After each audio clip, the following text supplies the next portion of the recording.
अस्सलाम वालेकुम दोस्तों, सऊदी अरब की आज की ताज़ी फटाफट और बड़ी ख़बरों में आपका स्वागत है। मैं मोहम्मद साकिब और आप देख रहे हैं गल्फ़ लाइव हिंदी।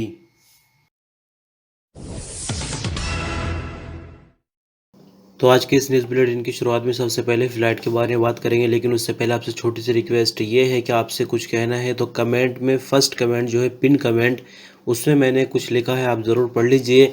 तो बात करते हैं फ़्लाइट को लेकर। जैसा कि 17 मई की डेट दी गई है फ़्लाइट के ऑपरेशन के लिए, लेकिन जैसा कि पिछले कुछ दिनों से लगातार अल सऊदिया यानी सऊदी अरबियन एयरलाइन की तरफ से एक के बाद एक ट्वीट किए जा रहे हैं, तो हाल ही में 2 ट्वीट और किए गए हैं। पहला ट्वीट आपके स्क्रीन पर है, यहाँ पर लिख रहा है कि book peacefully with unlimited ticket flexibility.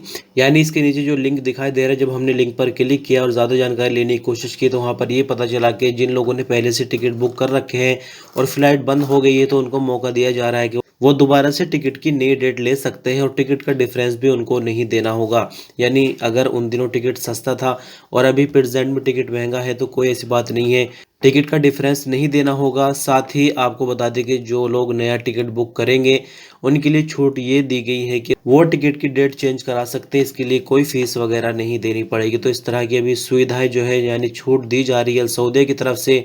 एक और ट्वीट अल सऊदिया की तरफ से किया गया है, you need 20,000 miles to get an international ticket. यानी अगर आप ट्रेवल करते हैं कंटिन्यू अल सऊदी यानी सऊदी अरबियन एयरलाइन से और अल फुरसान यानी जो मेंबरशिप प्रोग्राम में उससे जुड़े हुए हैं, तो आप जितना भी ट्रैवल करते हैं यानी आपकी दूरी उसके अंदर काउंट होती है। और अगर ट्रैवल करते करते 20,000 माइल्स आपकी दूरी हो जाती है तो आप एक फ्री टिकट जो है वो जारी करा सकते हैं अल सऊदी की तरफ से।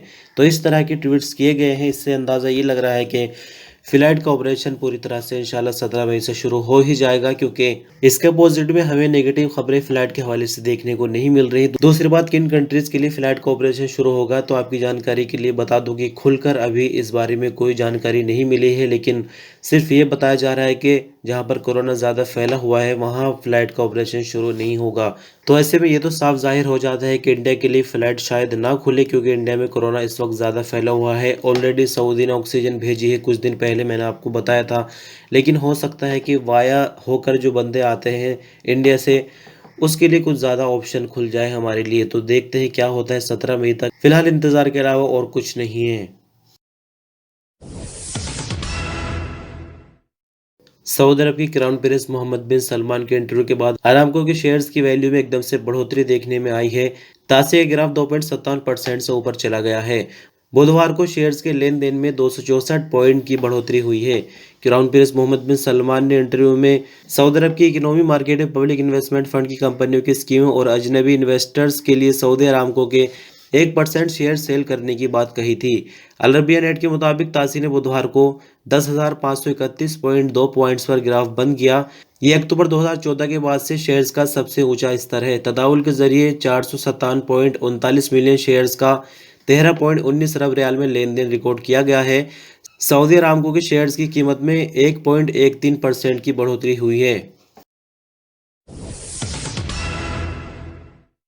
सऊदी अरब की मिनिस्ट्री ऑफ इस्लामिक अफेयर का कहना है कि सऊदी अरब के 6 शहरों में 12 मस्जिदों में कोरोना के केसेस सामने आने के बाद इन मस्जिदों को टेम्परेरी सैनिटाइजिंग और साफ सफाई के लिए बंद किया गया है। सऊदी प्रेस एजेंसी के मुताबिक मिनिस्ट्री का आगे कहना है कि बीते 80 दिनों के दौरान सऊदी अरब के अलग अलग शहरों में 874 मस्जिदों में कोरोना केसों की पुष्टि होने के बाद इन्हें बंद किया गया है। लेकिन मस्जिदों में साफ सफाई और सैनिटाइजिंग होने के बाद 874 में से 823 मस्जिदों को दोबारा खोल दिया गया, जबकि बाकी 51 मस्जिदों में सैनिटाइजिंग और साफ सफाई का काम जारी है। सैनिटाइजिंग और साफ सफाई होने के बाद इन मस्जिदों को भी दोबारा खोल दिया जाएगा। मिनिस्ट्री का आगे कहना है कि जिन मस्जिदों को बीते दिन बंद किया गया है, इनमें मक्का मुकर्रमा रीजन की 4 मस्जिदें, रियाज रीजन 3, 2 ईस्टर्न रीजन, जबकि असीर बाहा और जाजान रीजन में एक एक मस्जिद शामिल है, जहां सैनिटाइजिंग का काम जारी है और सैनिटाइजिंग का काम पूरा होने के बाद इन मस्जिदों को भी दोबारा खोल दिया जाएगा।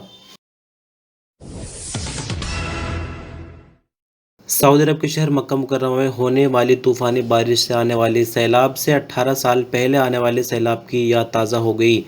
कई सऊदी शहरी और यहाँ रहने वाले अजनबी गाड़ियों के साथ साथ सैलाब में फंसे रहे। अखबार 24 के मुताबिक सैलाब की स्थिति की वीडियो सोशल मीडिया पर लगातार वायरल है। बीते दिन हमने भी आपको 2 वीडियो के माध्यम से मक्का मुकर्रमा के सैलाब के बारे में दिखाया था। सड़कों पर खड़ी गाड़ियां और सैलाब में बहकर आने वाली गाड़ियां एक दूसरे से टकरा गई। वीडियो क्लिप में देखा जा सकता है कि कई लोग सड़क पर पानी में खड़ी गाड़ियों में बैठे हुए हैं, जबकि हर तरफ सैलाब का पानी तेजी से बह रहा है। मक्का मुकर्रमा की बल्दिया ने बुधवार को एक मीटिंग करके शहर में आने वाले सैलाब और बारिश से होने वाले नुकसान का जायजा लिया। बल्दियाती कौंसिलों के अथॉरिटी का कहना है कि मंगल को पाक शहर में जो सैलाब आया उसने 18 साल पहले आने वाले सैलाब की याद ताज़ा कर दी है। पहले भी 15 रमज़ान को सैलाब आया था और इस बार भी रमज़ान की 15 तारीख ही थी। अल-अतैबिया, अल-ज़ाहिर और अल-नज़हा मोहल्लों में सप्लाई का नेटवर्क सैलाब के पानी को निकालने में नाकामयाब साबित हुआ। 18 साल पहले भी सैलाब से भारी नुकसान हुआ था और इस बार भी ऐसा ही हुआ है। सऊदी अरब के मौसम विभाग ने जुमेरात यानी 29 अप्रैल को सऊदी अरब में मौसम के हवाले से क्या कुछ बदलाव होने जा रहा है उसके बारे में पूर्वानुमान बताया है। अखबार 24 के मुताबिक मौसम विभाग का कहना है कि जुमेरात को सऊदी अरब के 5 इलाकों में गरज चमक के साथ बारिश का सिलसिला जारी रहने की उम्मीद है। तेज़ हवाएं चलेंगी और ओलाबारी की भी उम्मीद है। नजरान, जाजा, नसीर, बाहा में बारिश और ओलाबारी होगी। इसका सिलसिला मक्का मुकर्रमा के ऊपरी इलाकों तक फैल जाएगा। मौसम विभाग का आगे कहना है कि रियाज और ईस्टर्न रीजनों के दक्षिणी जगहों पर जुमेरात को तेज रेतीली हवाएं चलती रहेंगी। इन जगहों पर गरज चमक के साथ बारिश की भी उम्मीद है। मौसम विभाग ने अपने बयान में आगे कहा कि जुमेरात को सबसे ज़्यादा टेम्परेचर यानी 39 डिग्री सेंटीग्रेड मक्का मुकर्रमा, अल ओला और अल हसा में होगा, जबकि सबसे कम टेम्परेचर यानी 14 डिग्री सेंटीग्रेड अबहा में रहेगा। सऊदी अरब में कोरोना के नए मामले 1062 रिकॉर्ड पर आए हैं, जबकि 867 नई रिकवरी रिकॉर्ड की गई है। 13 नई मौत हुई है, जिसके बाद मरने वालों की तादाद 6935 हो गई है। एक्टिव केस की बात करें तो सऊदी अरब में एक्टिव केस 9892 हैं, जिनमें से 1298 क्रिटिकल केस है जो कि हालत नाजुक की वजह से आईसीयू में हैं। सऊदी अरब में अब तक कोरोना के कुल मामलों की बात करें तो 4,15,228 हो चुके हैं, जबकि कुल रिकवरी की बात करें तो 3,98,454 कुल लोग कोरोना से अभी तक ठीक हो चुके हैं। सऊदी अरब में royal commission for Mecca city and Holi centre ने मजबूर और बुजुर्ग लोगों के लिए रिसेप्शन सेंटर से मस्जिद हराम के सहनों तक पहुंचाने के लिए इलेक्ट्रॉनिक गाड़ियों का इंतजाम किया है। 18 इको फ्रेंडली गाड़ियां सेफ्टी के हिसाब से बिल्कुल ठीक है। इनमें से हर एक पर 14 लोग सवार हो सकते हैं। सऊदी प्रेसिडेंसी के मुताबिक इको फ्रेंडली इलेक्ट्रॉनिक गाड़ियों के 2 ट्रैक बनाए गए हैं, एक जबल काबा और दूसरा अजियाद में है। उमरा ज़ायरीन को मस्जिद हराम के सहन तक पहुंचाने का बंदोबस्त किया गया है। पहला ट्रैक 600 मीटर और दूसरा ट्रैक 350 मीटर लंबा है। इलेक्ट्रॉनिक गाड़ियां रोज़ाना सुबह 11:30 से रात 11:30 बजे तक चलेंगी। यह इंतज़ाम 16 रमज़ान से आखिरी रोज़े तक के लिए किया गया है। रॉयल कमीशन के एग्जीक्यूटिव चेयरमैन इंजीनियर अब्दुर्रहमान अदास ने कहा कि यह सुविधा बुजुर्ग और मजबूर लोगों की सेहत को मद्देनजर रखते हुए दी जा रही है। इलेक्ट्रॉनिक गाड़ियां सेफ्टी और एनवायरनमेंट को देखकर बनाई गई है। बिजली से चलती है। हर एक में 14 मुसाफिरों की गुंजाइश है।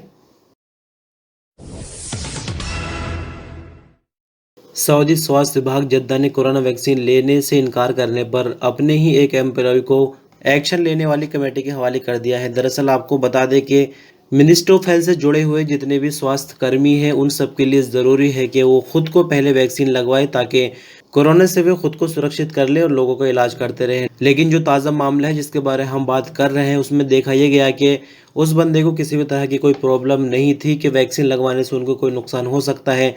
उसके बावजूद यानी अपनी मर्ज़ी के मुताबिक ही वो बंदा वैक्सीन लगवाने से बच रहा था, लेकिन फ़िलहाल जो है एक तरह से गिरफ्तार करके कमेटी के हवाले कर दिया गया है। अब यहाँ पर बात यह है कि क्या आम लोगों के साथ भी ऐसा होगा आने वाले वक्त में? तो अभी तो ऐसा बिल्कुल भी नहीं है। आम लोगों को मजबूर नहीं किया जाएगा।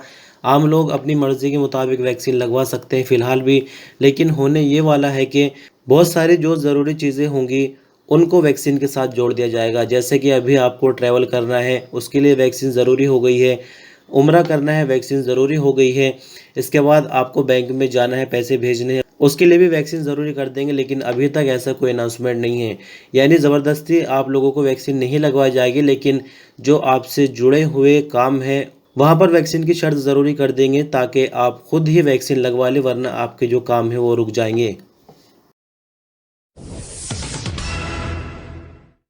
सऊदी अरब में सिक्योरिटी ऑपरेशन के नेशनल सेंटर ने बुध को बारिश के कारण खतरे को देखते हुए अल हुदा रोड को दोनों तरफ से बंद कर दिया। आजिल अखबार के मुताबिक सिक्योरिटी ऑपरेशन के नेशनल सेंटर ने ट्विटर पर बयान में कहा कि अल हुदा आने जाने वाला रोड टेम्परेरी बंद किया जा रहा है। ये फैसला एहतियात के तौर पर किया गया है। बारिश के दौरान चट्टानें गिरने की उम्मीद लग रही थी। सिक्योरिटी ऑपरेशन के नेशनल सेंटर ने अपने बयान में कहा कि यह फैसला पैसेंजर्स की सेहत और सलामती को देखते हुए किया गया है। खतरा दूर होते ही अलहुदा रोड दोबारा खोल दिया जाएगा। आपकी जानकारी के लिए बता दें कि सैकड़ों सऊदी और अजनबी मक्का से ताइफ आने जाने के लिए अलहुदा रोड इस्तेमाल करते हैं। और आपको बता दें कि ये खबर वैसे बुधवार की है, क्योंकि मक्का मुकर्रमा में जिस तरह से बारिश बहुत ज़्यादा हुई है, बाढ़ की स्थिति बन गई है। बीते दिन भी हमने आपको वीडियो दिखाई थी, आज भी इसका जिक्र हुआ है। तो उस टाइम ये रोड बंद किया गया है। हो सकता है कि इस वक्त जब आप ये न्यूज़ सुन रहे हो हालात बेहतर हो गए हो और ये रोड दोबारा खुल गया हो। बहरहाल खबरों का सिलसिला यहीं तक। और फर्स्ट कमेंट में तो मैंने लिख ही दिया, लेकिन यहाँ मैं आपको बता दूं कि जैसा कि 2-3 दिन पहले आपसे मैंने पूछा था कि अगर वीडियो को 8 बजे भेज दे तो कैसा रहेगा, क्योंकि उस टाइम जो न्यूज़ें हैं वो मिल जाती है ताज़ी। तो आज इसी इंतज़ार में काफ़ी लेट हो गया, क्योंकि न्यूज़ जो है वो नहीं मिली। हमारी न्यूज़ बुलेटिन में रोज़ाना 13 न्यूज़ होती है, 15 होती है, या कभी कभी ऐसा होता है कि बाई चांस 11 न्यूज़ हो जाती है। लेकिन आज आप देखिए सिर्फ 9-10 ही न्यूज़ है, जो कि ज़बरदस्ती शामिल किया गया है बुलेटिन को लंबा करने के लिए। तो अब डिसाइड ये किया गया है कि जिस तरह से हमेशा से वीडियो आ रही है सुबह के 5 बजे, अपने टाइम के मुताबिक ही वीडियो बनाएंगे।